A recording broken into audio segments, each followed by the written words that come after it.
आपको ये कहानी बहुत अच्छी लगेगी, खुद भी सुने औरों को भी सुनाए। तलाश। वह मंदिर की सीढ़ियों पर बैठा गंगा नदी की कलकल करती धारा को देखकर आनंद से सराबोर हो जाता। उसका अशांत मन प्रकृति के इस मनोरम दृश्य को देखकर उल्लास और उमंग से भर जाता।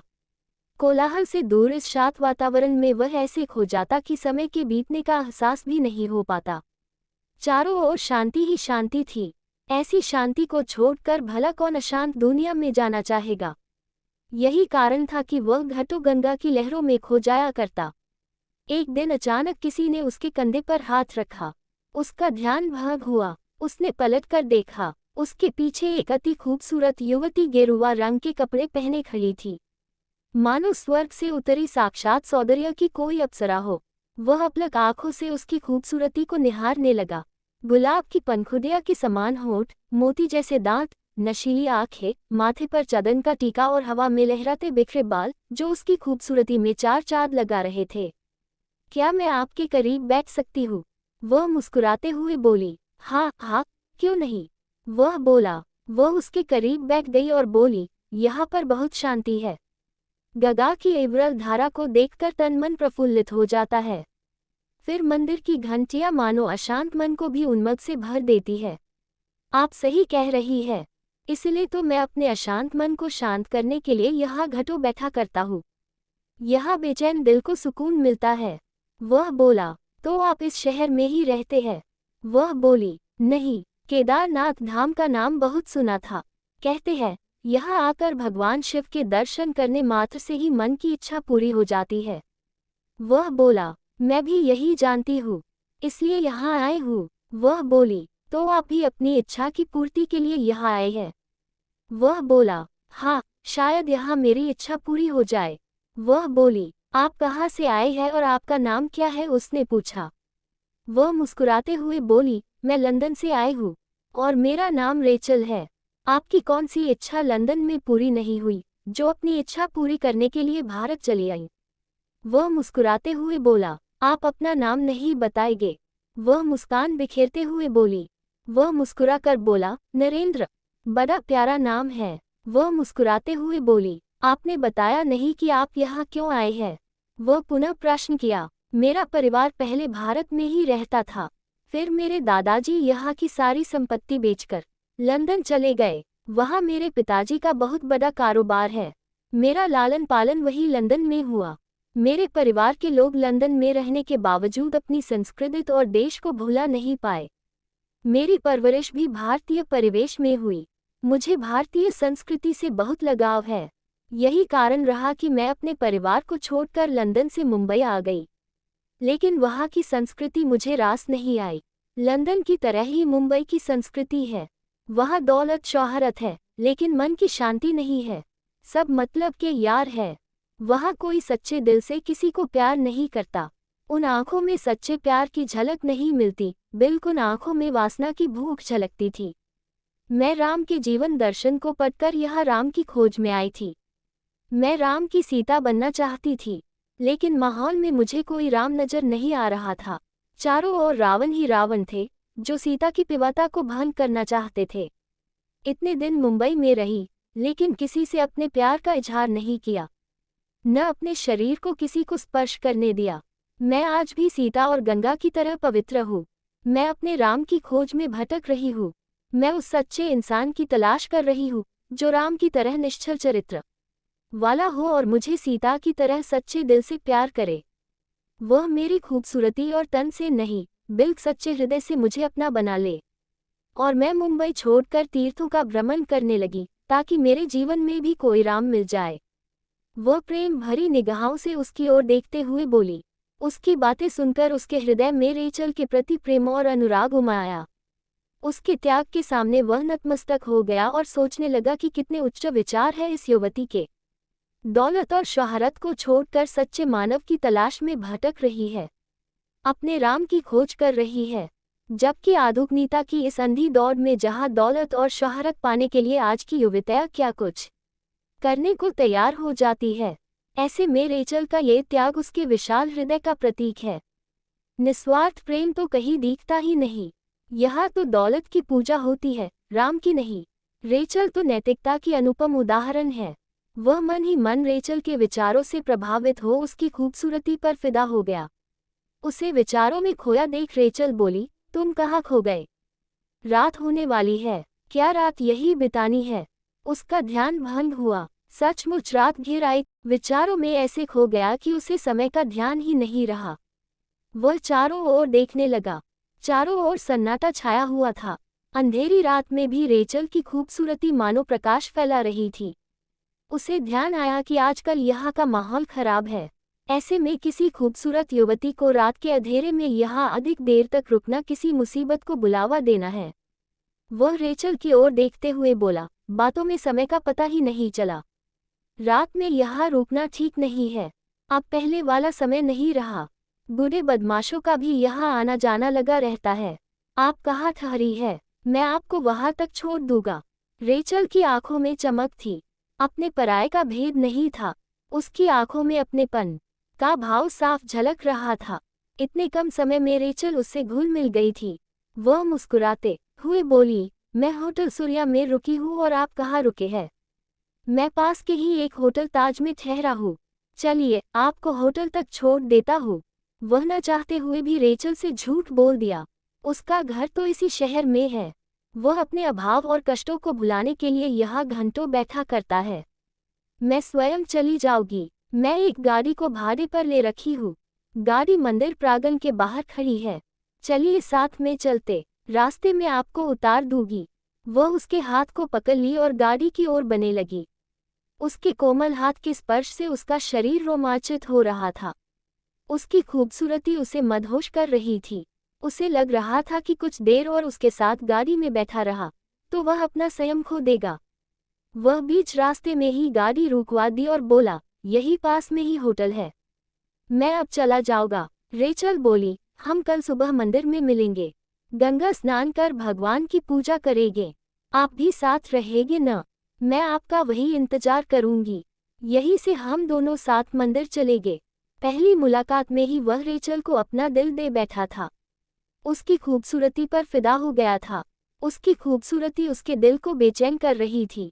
उसका मन मचल रहा था, लेकिन चाहकर भी अपने प्यार का इजहार नहीं कर पा रहा था। उसकी आड़े जो उसकी पत्नी और बच्चे आ रहे थे। फिर रेचल को तो राम जैसा आदर्श पति चाहिए। वह उससे कैसे प्रेम कर सकती है? फिर किस सोच में पड़ गए? कल यही मिलोगे न? रेचल मुस्कुराते हुए बोली। उसकी मुस्कुराहट उसे और अधिक बेचैन कर रही थी। वह इस मौके को कैसे गवा सकता था? बोला, हाँ हाँ, इसी स्थान पर आपका इंतजार करूँगा। मेरी भी इच्छा अधूरी है। हम दोनों साथ मिलकर अपनी अपनी इच्छाओं की पूर्ति के लिए प्रार्थना करेंगे। और वह आगे बढ़ गया। फिर पीछे मुड़कर देखा। रेचल गाड़ी की खिड़की से उसे जाते हुए देख रही थी। वह घर आ गया। रेचल के यादों में डूबा वह अपने अभाव और कष्टों को भूल गया। अपनी पत्नी और बच्चों को भी भूल गया। उसकी आंखों के आगे तो बस रेचल की मनमोहक खूबसूरती ही घूम रही थी। उसकी आंखों से नींद कोसों दूर चली गई थी। वह बेचैन होकर इधर उधर करवटें बदलते रहा। कब सुबह हो कि वह रेचल की खूबसूरती का दीदार करे। पत्नी और बच्चों के प्रति भी उसका व्यवहार बदल चुका था। वह सुबह उठकर सड़क के फुटपाथ पर आकर खड़ा हो गया। रेचल भी उसे अधिक इंतजार नहीं करवाए और कुछ समय में गाड़ी उसके करीब आकर रुक गई। रेचल ने गाड़ी का दरवाजा खोला और वह फौरन उसके करीब जाकर बैठ गया। रेचल के करीब बैठना उसे सुखद अनुभूति का एहसास करा रहा था। उसे परम आनंद की अनुभूति हो रही थी।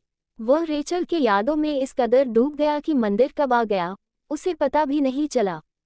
चलो उतरो, केदारनाथ मंदिर आ गया। रेचल उसके हाथ पर अपना हाथ रखते हुए बोली। मंदिर आ गया? वह उसके ख्यालों में डूबे हुए बोला।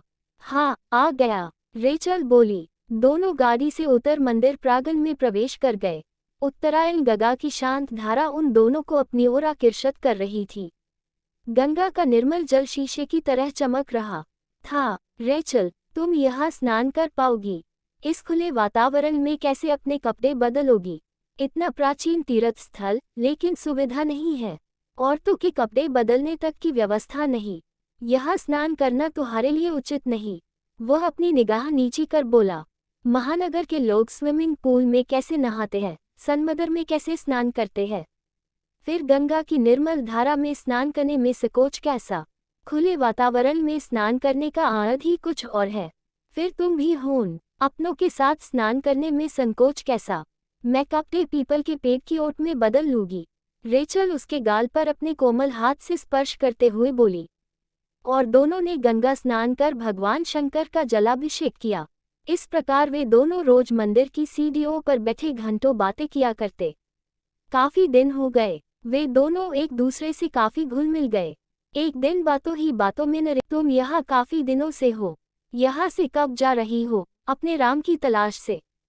उसकी बातें सुनकर रेचल खिलखिलाकर हंसने लगी। खिलखिलाती हुई पीली साड़ी में और अधिक खूबसूरत लग रही थी। वह उसकी खूबसूरती को एकटक निहारने लगा। उसकी हंसी बंद होने का नाम ही नहीं ले रही थी। फिर उसने वही प्रश्न दोहराया, तुम तो हंसती ही जा रही हो, मेरे प्रश्न का उत्तर नहीं दे रही हो।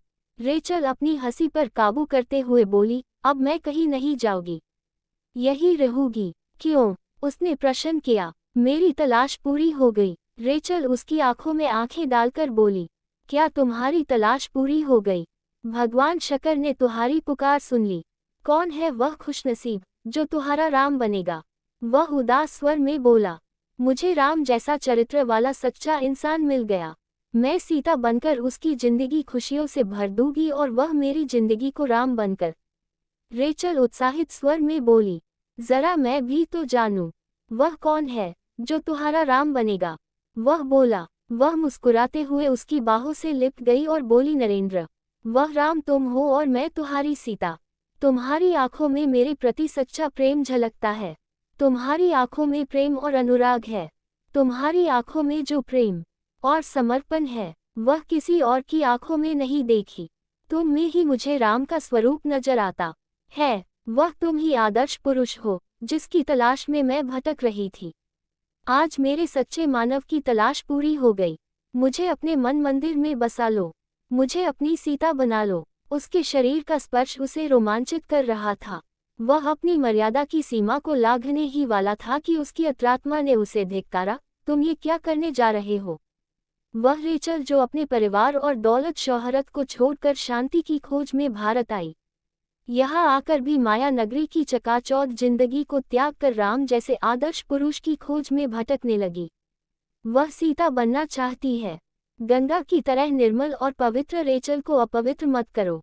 रेचल सीता जरूर बन सकती है, लेकिन तुम राम नहीं बन सकते। राम तो पराई स्त्री को आंख उठाकर भी नहीं देखते थे। तुम तो बीवी बच्चे वाले हो। राम तो आदर्श पुरुष थे। तुम्हारा तो कोई आदर्श ही नहीं है। तुम्हारा तो एक ही मकसद है, वह है रेचल की खूबसूरती का भोग करना। राम के नाम को कलिकत मत करो। तुम रेचल के जज्बातों के साथ खेल रहे हो। उसे अपने राम की खोज करने दो। और उसने एक झटके में रेचल को अपनी बाहों से अलग कर दिया। ये तुमने क्या किया नरेंद्र? क्या मैं तुम्हारी सीता बनने लायक नहीं हूँ? क्या मैं सीता नहीं बन सकती? आखिर तुमने मुझे अपने आप से अलग क्यों कर दिया? यह कहते कहते रेचल की आंखों में आंसू आ गए। मैं तुम्हारे जज्बातों के साथ नहीं खेल सकता। मैं तुमको धोखा नहीं दे सकता। राम के नाम को बदनाम नहीं कर सकता। मैं कभी राम जैसा आदर्श पुरुष नहीं बन सकता। तुम जिस सच्चे मानव की तलाश कर रही हो, वह मैं नहीं हूँ। मैं तुम्हारा राम नहीं बन सकता। तुम यहाँ से वापस चली जाओ। अपने राम को कहीं और खोजो। शायद तुम्हें राम मिल जाए। नरेंद्र अपनी आंखों में आंसू भरकर बोला, पर तुम मुझे अपनी सीता क्यों नहीं बना सकते? मैं तो तुमको अपना राम मान चुकी हूँ। मुझे अपनाने से पीछे क्यों भाग रहे हो? राम ने तो सीता के साथ ऐसा नहीं किया। अब तुम ही मेरे राम हो और मैं तुम्हारी सीता। अब मैं अपने राम को छोड़कर कहीं नहीं जाऊंगी। रेचल उसके करीब आते हुए बोली, तुम जिस राम की खोज में भटक रही हो, वो राम आज के आधुनिक युग में मिलने वाला नहीं है। तुम जरूर सीता बन जाओगी, लेकिन तुम्हारी जिंदगी में कोई राम नहीं आएगा। न कोई सच्चा मानव तुम्हें इस युग में मिलेगा जो कि तुझे हृदय से प्यार करेगा। यहाँ तो पग पग पर रावण जरूर मिल जाएंगे, तुम्हारी पवित्रता को भंग करने के लिए। आखिर कब तक अपनी पवित्रता को इन रावणों से बचा पाओगी? तुम वापस लंदन चली जाओ, वही अपनी गृहस्थी बसा लो। यहाँ तुमको राम नहीं मिलने वाला। मैं भी राम नहीं रावण हूँ। जो तुम्हारे खूबसूरत तन को भोगना चाहता था। मैं भी तुझे कहा सच्चे हृदय से प्रेम करता हूँ। मैं तो सिर्फ तुम्हारी खूबसूरती का आनंद उठाना चाहता था। मेरी पत्नी तो बात बात पर मेरी गरीबी का मजाक उड़ाती है। मुझे राम की तरह प्रेम नहीं करती। मैं उसकी नज़रों में एक तुच्छ इंसान हूँ। मैं बीवी बच्चों वाला हूँ। मैं इसी शहर में रहता हूँ और अपने दर्द को भुलाने के लिए यहाँ घंटों बैठा करता था। तुम मुझे भूल जाओ। तुम अपने राम की तलाश में कहीं और चली जाओ। शायद इस कलयुग में तुम्हारा राम तुम्हें मिल जाए। वह अपने हृदय पर पत्थर रखकर ये सब कह तो दिया, लेकिन उसकी आंखों में आंसू की बूंदें साफ झलक रही थी। ये सुनते ही रेचल चौंकी और फिर बोली, लेकिन तुम्हारी आंखों में मेरे लिए सच्चा प्यार झलकता है। इतना सब कुछ होने के बाद भी तुमने मेरी पवित्रता को भंग करने का कभी अकेली वनवास तो जा ही सकती हो। मेरी तलाश पूरी हो गई। मैं राम का नाम बदनाम नहीं होने दूंगी। उनके जीवन के आदर्श को मिट्टी में मिलने नहीं दूंगी। इतना कहकर रेचल अपनी आंखों में आंसू लिए मंदिर प्रांगण से बाहर निकल गई। वह रेचल को जाते हुए एकटक देख रहा था। उसकी आंखों से आंसुओं की धारा बह चली और वह सोचने लगा, इस कलयुग में भी सीता है, लेकिन राम जैसा आदर्श पुरुष क्यों नहीं? आखिर सीता के जीवन में वनवास क्यों लिखा है? और रेचल रूपी सीता अपने राम की नजरों से सदा के लिए दूर चली जा रही थी। मेरे चैनल को पिलिच पिलिच लाइक और सब्सक्राइब करें।